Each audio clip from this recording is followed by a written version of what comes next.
There's a strange phenomenon happening right now. While you're watching this, part of your brain is calculating whether to keep paying attention or switch to something easier.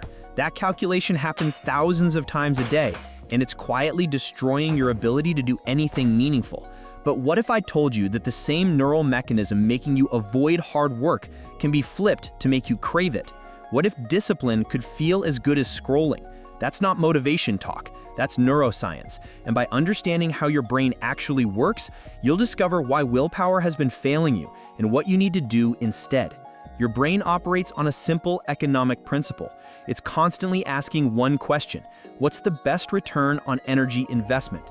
Every action you consider gets instantly evaluated. High effort, uncertain reward, your brain hits the brakes. Low effort, guaranteed pleasure, green light.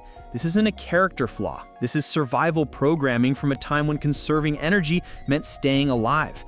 The problem is your ancient brain is now living in a modern world designed to exploit it.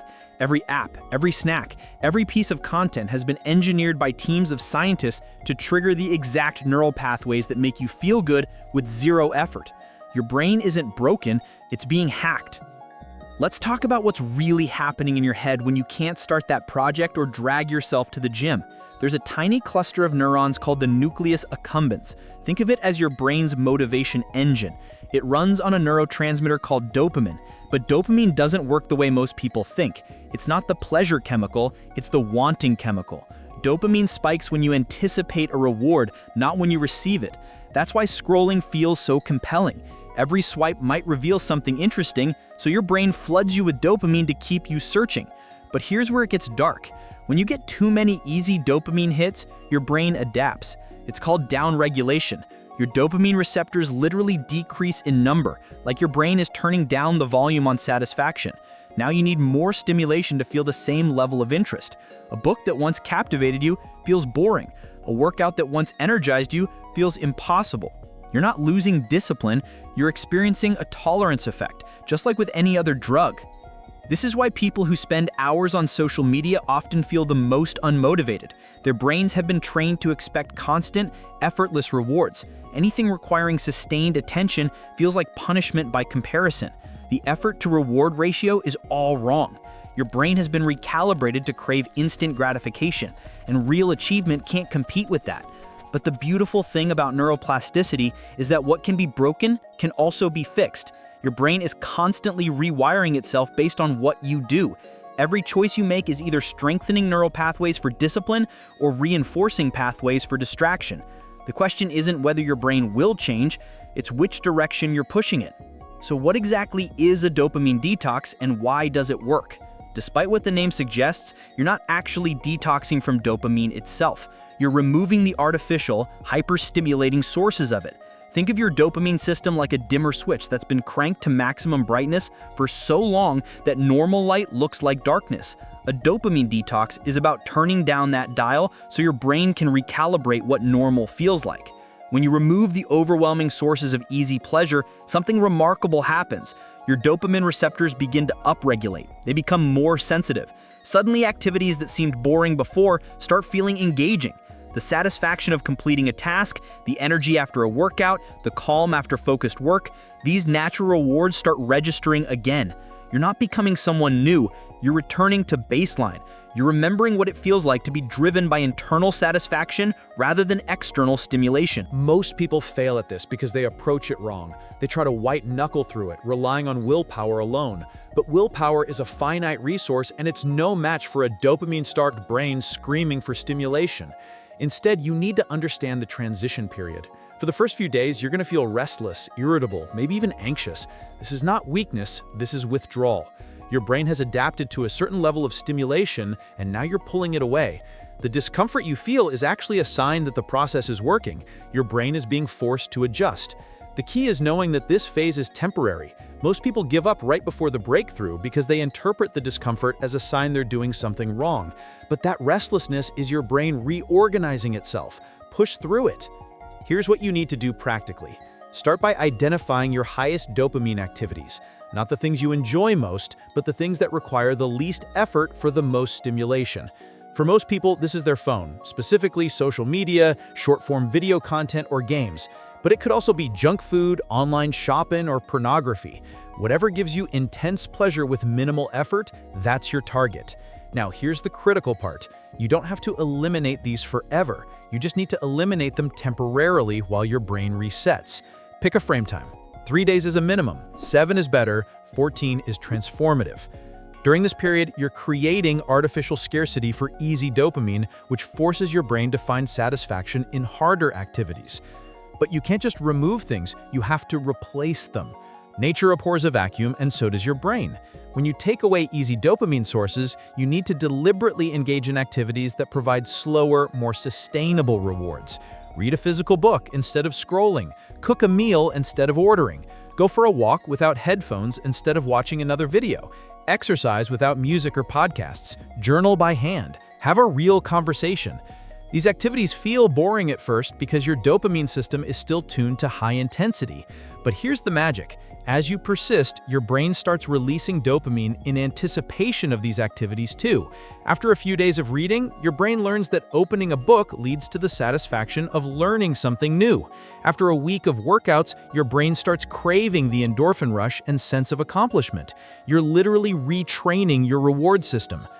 There's a crucial distinction here between pleasure and satisfaction. Pleasure is immediate and fleeting. It comes from external stimulation and requires no effort. Satisfaction is delayed and lasting. It comes from internal accomplishment and requires effort. Modern life bombards us with pleasure, but leaves us empty of satisfaction.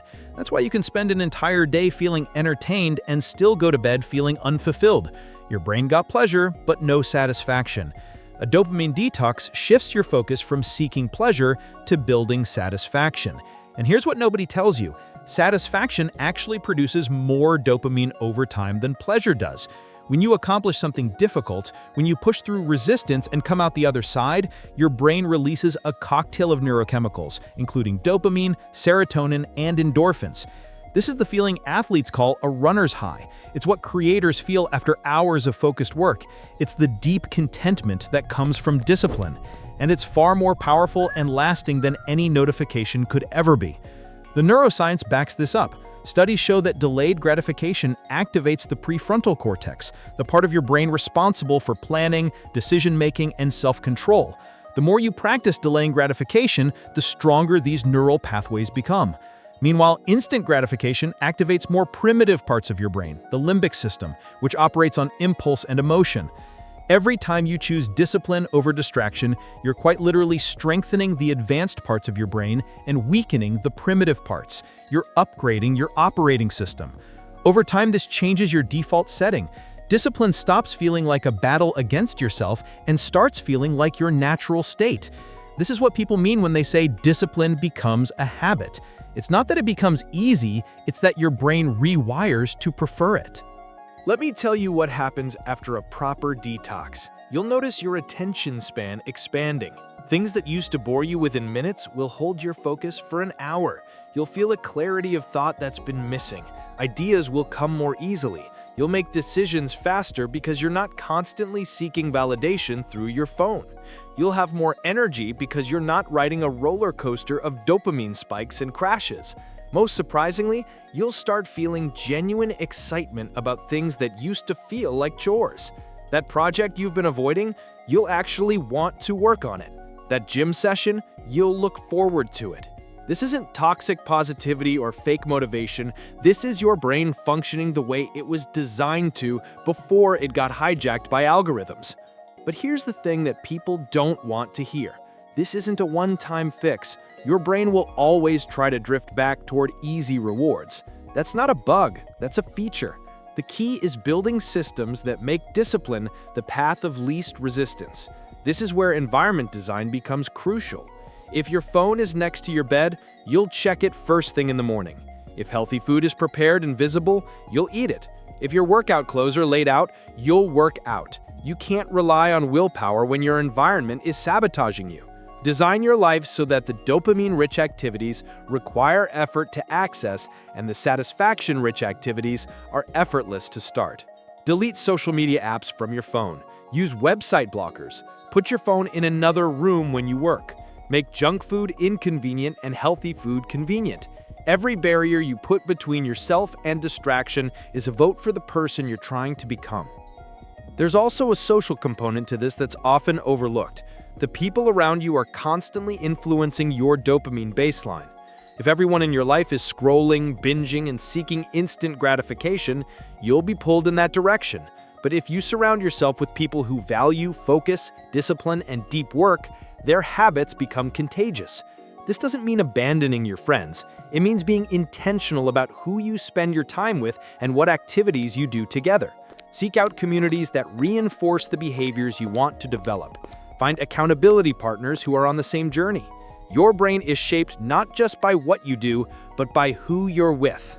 Now let's address the elephant in the room. Some of you are thinking, this sounds miserable. Why would I want to make life harder? And that's the trap. You're thinking about it from the perspective of someone whose brain is already hijacked. From your current state, discipline does seem harder than distraction. But from the other side, from the perspective of someone with a recalibrated brain, discipline feels easier than distraction, because distraction leaves you feeling empty, anxious, and behind. Discipline leaves you feeling accomplished, confident, and in control. Which is actually harder, spending your days chasing dopamine hits that never satisfy you, or building a life where effort itself becomes rewarding? The path of least resistance in the short term is actually the path of most resistance in the long term. This is about reclaiming agency over your own mind. Right now, if you're honest, you're not really in control. Your phone controls when you feel bored. Algorithms control what you think about. Apps control how you spend your time. That's not freedom, that's hijacking. True freedom is having a brain that works for you, not against you. It's being able to choose difficult things and actually enjoy doing them. It's waking up excited about your work instead of dreading it. It's going to bed satisfied instead of guilty. That's what's on the other side of this process. Not perfection, not ease, but alignment. Your actions finally matching your intentions. Your daily choices finally moving you toward your goals instead of away from them. The rewiring process never truly ends because you're always either reinforcing discipline or reinforcing distraction. Every moment is a choice, but after you've reset your dopamine system, the choices become easier. The pull toward distraction weakens. The pull toward meaningful work strengthens. You develop what psychologists call intrinsic motivation. You do things because they're satisfying in themselves, not because you're chasing an external reward. This is the highest form of discipline. It's not forced, it's not white-knuckled, it's natural. It's who you are. So here's what I want you to do. Don't just watch this video and move on. That's what the old version of you would do. Instead, make one concrete decision right now. What's the single highest source of empty dopamine in your life? Identify it. Then, commit to removing it for the next 7 days. Not forever, just 7 days. Notice what happens. Notice the restlessness. Notice when it peaks. Notice when it starts to fade. Notice what fills the space. Notice how your relationship with effort begins to shift. Document the process, because once you see it happening in real time, once you feel your brain rewiring itself, you'll never want to go back. You'll realize that you weren't meant to live as a slave to algorithms and impulses. You were meant to be someone who does hard things and loves doing them. That version of you is waiting, and the path to becoming them starts with a single choice to let your brain breathe, to step away from the noise, and to trust that on the other side of temporary discomfort is permanent transformation. Your brain is ready to be rewired. The only question is, are you ready to do it?